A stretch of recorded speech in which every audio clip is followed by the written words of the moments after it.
My Life with Charles Manson, Chapter the 24th. Chapter 24.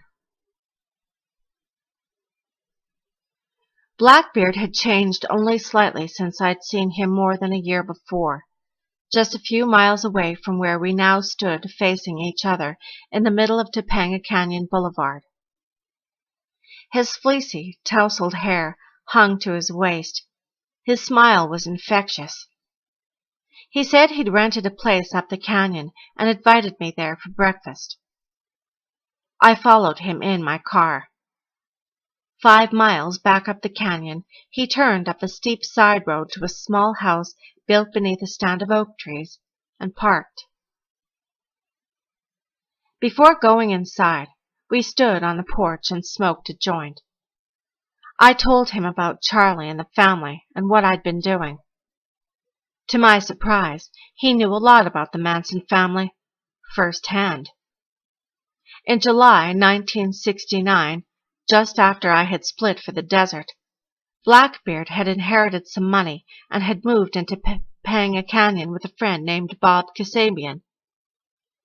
A short time later, he met Bob's wife, Linda, who had just joined the family and who, on orders from Charlie, had ripped off Blackbeard for $5,000.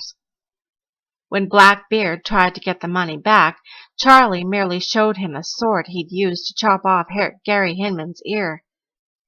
Blackbeard got the picture, and a week later took off to South America. He'd only recently gotten back and was again living with Bob Kasabian. During the weeks which followed, I visited Blackbeard regularly, thereby adding another dimension to my fragmented state, another tendril of extended energy I could ill afford. When I confided to him the many roles I was playing, maintaining at the same time that I had faith that things were going the way they should, he said he wasn't surprised. He recalled the night we were busted at Half Moon Bay, saying, "I never seen anyone turn a scene around like you did that one. It was karma, man. The real McCoy. You blew those pigs' minds."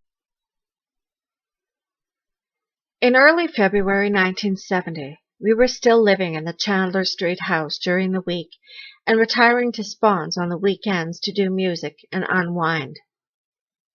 I continued to confer with Charlie to help arrange for attorneys and to convey his messages to Leslie and Sadie. I was also in touch with Crockett and Poston by phone. About that time, Bruce Davis was arrested again and sent to Inyo County on charges of grand theft. I was subpoenaed and told that without my testimony they couldn't hold him. I'd hitchhiked to Inyo with a new girl in the family named Ginny, who was carrying 24 tabs of acid, all but 2 of which we'd sewn into the lining of a sleeping bag. Squeaky had suggested we slip a tab of acid to Bruce during the trial. In part, it was a means of testing me. Charlie had told them to watch me closely.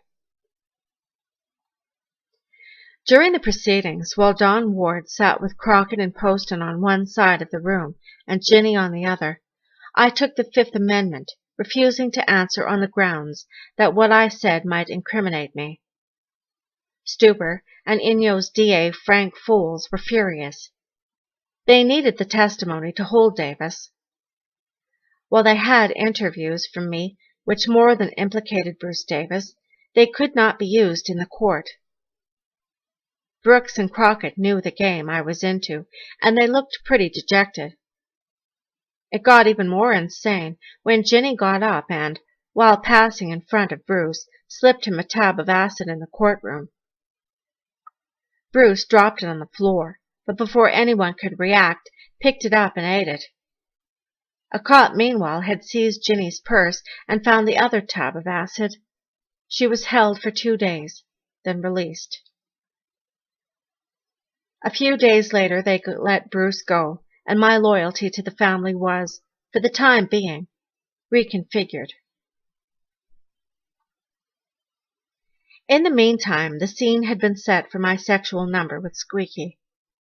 It was never talked about directly, but the promptings were there, a feeling that the family would benefit by such a consummation of power. It happened one afternoon at the Chandler Street house. I'd been at court all morning and had just returned to change clothes.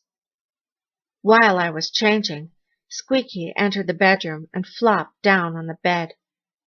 She was talking about how great things were going, that Charlie was going to walk. The Free Press was taking up the cause.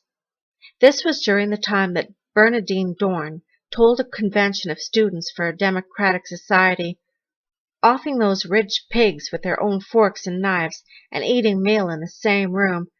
Far out. The weatherman digged Charles Manson.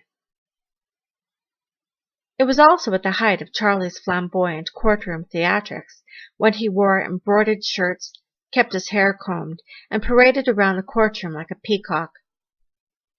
I walked by Squeaky, telling her to follow me into the other bedroom. I heard her giggle as she waltzed in behind me, removed her blouse, and tossed it on a chair.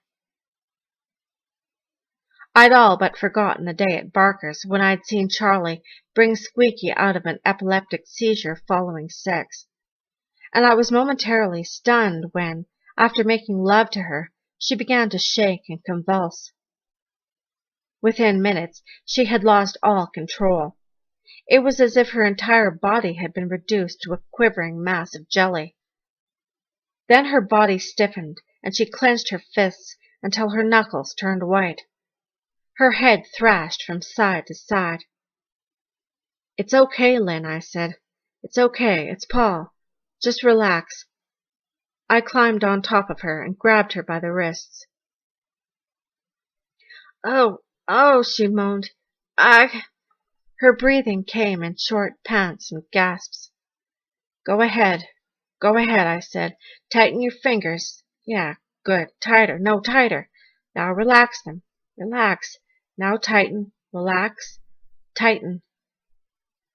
Using the method I had seen Charlie employ, I was able to settle her down, but it wasn't easy. By the time I'd calmed her, we were both exhausted. Afterward, we drove to Spawn's, and Squeaky behaved as if nothing had happened. But the incident stayed with me, a graphic expression of the control mechanism Charlie had implanted in Squeaky, and by which he had been able to dominate both her mind and body. After that episode, things happened fast. Later that same week, I was coming out of the court building when a dapper little guy sporting a goatee and dressed in a double-breasted suit approached me, saying he was a lawyer and wanted to ask me a few questions. I walked with him to a chauffeured limousine, and we drove up to Hollywood. He introduced himself as Jake Friedberg, saying he wanted some information about the family and that he'd make it worth my while to provide it. He asked if I'd mind staying at the Continental Hyatt House for a couple of days, and when I said no, he made a reservation for me in the penthouse.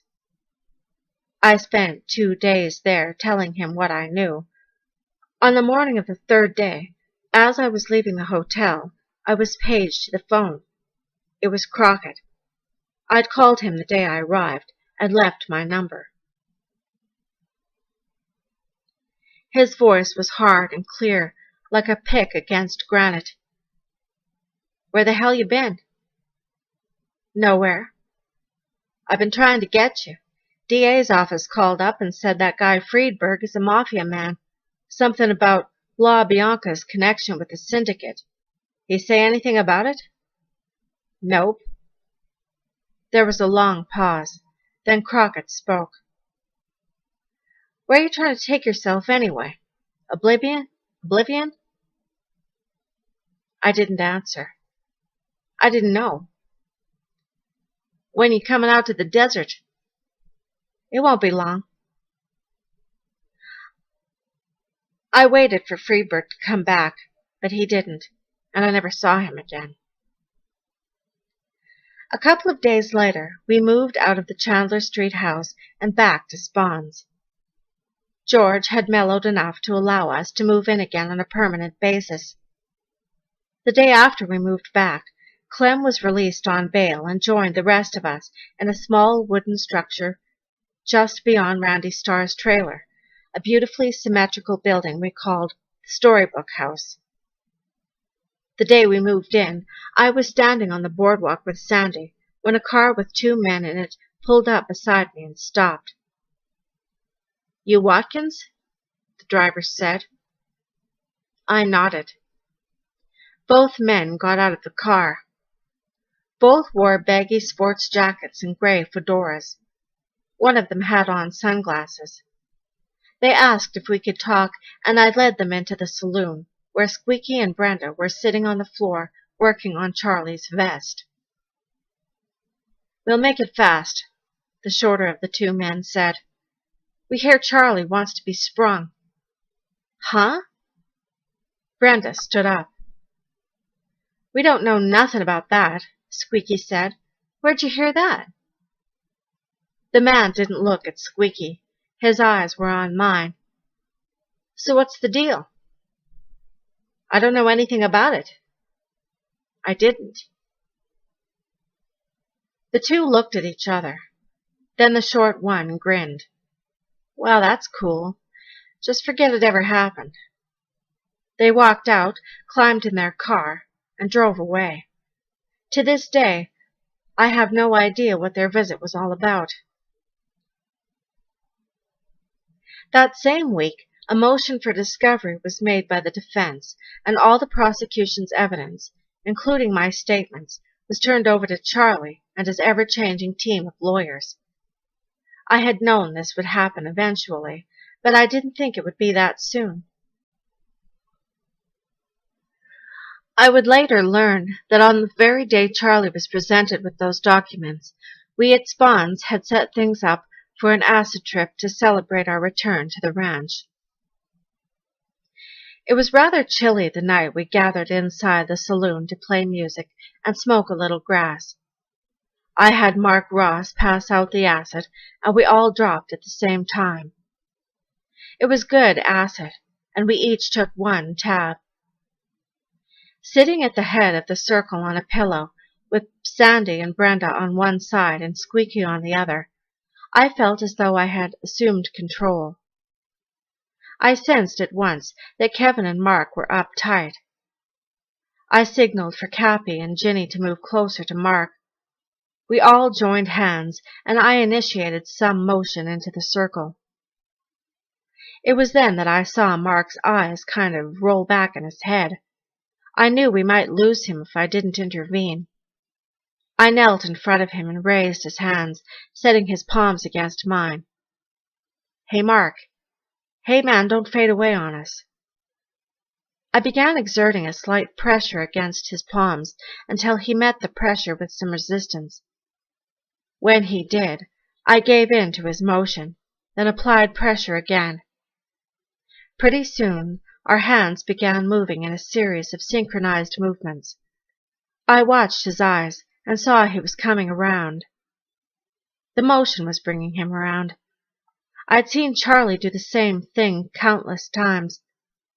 Pretty soon everyone was tripping out on me and Mark. Finally, he looked me dead in the eye. As he spoke, so did I. The words we said were the same words. "Are you doing that, or am I?" Afterward, we all made love, then lay around rapping and listening to music. Sometime before dawn, we heard 3 vehicles pulled up in front of the saloon.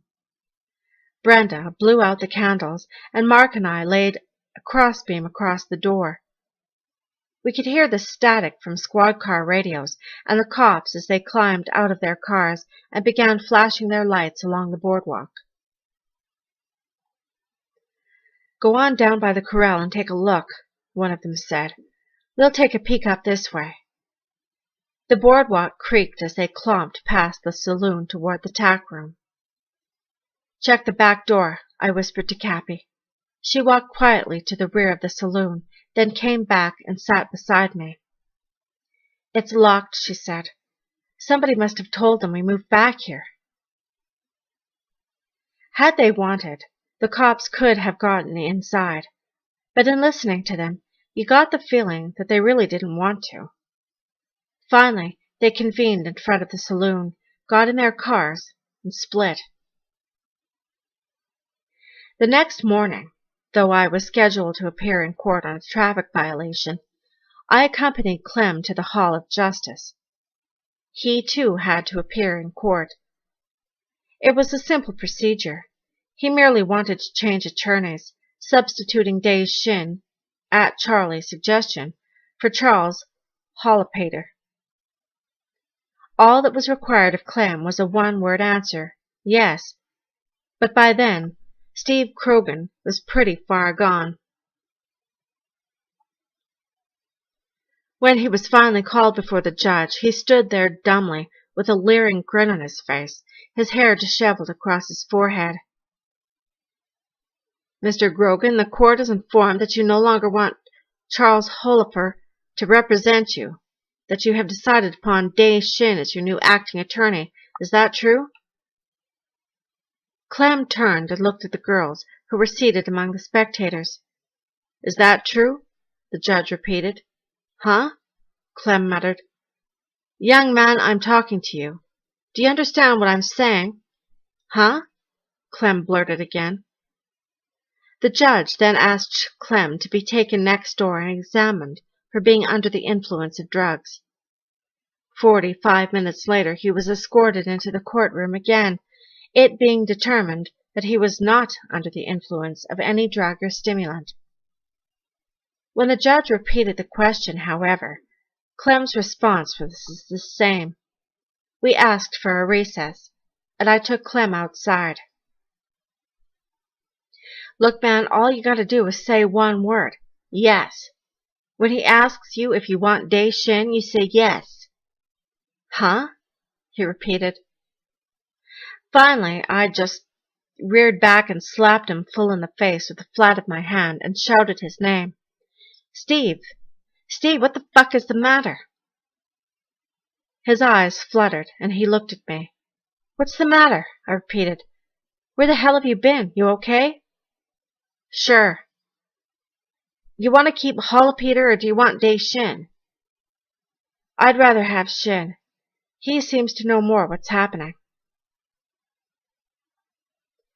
When court reconvened, we went back inside, and he told the judge he wanted Day Shin. Seeing Clem so completely dodoed out that morning unnerved me.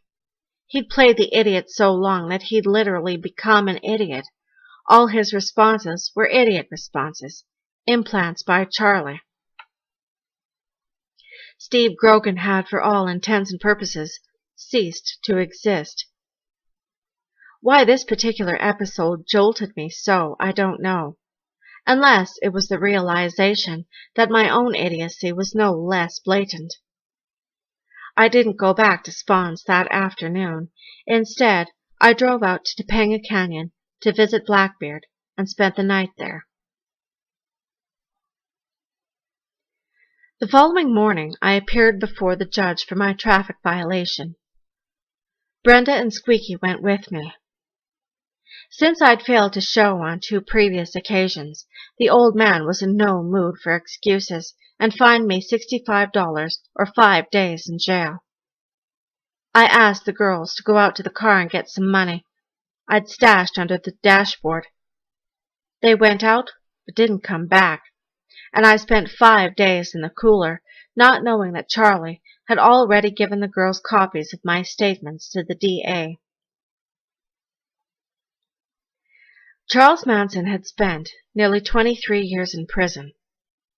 To me, 5 days seemed an eternity, particularly since I knew I'd pushed my own game to the limit. Though I was in a cell with 6 other guys, half of them murder cases on appeal, the others alcoholics, I felt totally and utterly alone. I thought about the others in jail. I thought about what going to prison actually meant. I thought about Snake sitting in a mental ward. I would later see a transcript of a statement she'd made to the police. When asked who she was, she replied, "I am a butterfly in a flower palace. I live on a sea of sand." Perhaps for the first time, I began to see what was happening. Not the sensationalism, the publicity, the theory, the great spectacle of what was being created to glut the public's craving for meaning and justice. What I saw was the truth, that the distance between good and evil is short, that the fine line between sanity and insanity is one we all walk, that I was on the brink of self-destruction. Around me were four walls and barred windows and men who, in the face of life, preferred to stay drunk. I was released on the morning, sometime around the end of March, and immediately hitchhiked up to Spawn's. 5 nights of insomnia had left me completely obliterated. Sandy, Brenda, and Squeaky were there, waiting with copies of my statements to the police. "What is this shit?" Squeaky shouted, springing to her feet. "What?" I mumbled. "Your goddamn testimony to the Inyo County pigs." "It's the truth. It's the truth. Charlie always said we had nothing to hide. The truth will set you free." "It didn't set you free, did it?" Brenda lashed out. "You want to be free?" Sandy asked. "Judas, you're a Judas. Get fucked." I walked out of the saloon and up to the Storybook House. I grabbed the keys to Mark's van, then trotted up the trail toward the outlaw shacks where it was parked. I didn't know where I was going, but I was getting the hell out of L.A. I stopped in Chatsworth and put some gas in the car, then headed for Topanga Canyon, deciding to see Blackbeard before I split. I was completely disoriented, feeling disgust one moment, anguish the next. My entire being seemed molten, slippery, and out of control, as though on all levels of consciousness I belonged to the sea, to its currents, its waves, its vastness. I felt like some hapless sailing vessel on the brink of a storm. Part of it was exhaustion. Part of it was that I had reached the end and the beginning at the same time.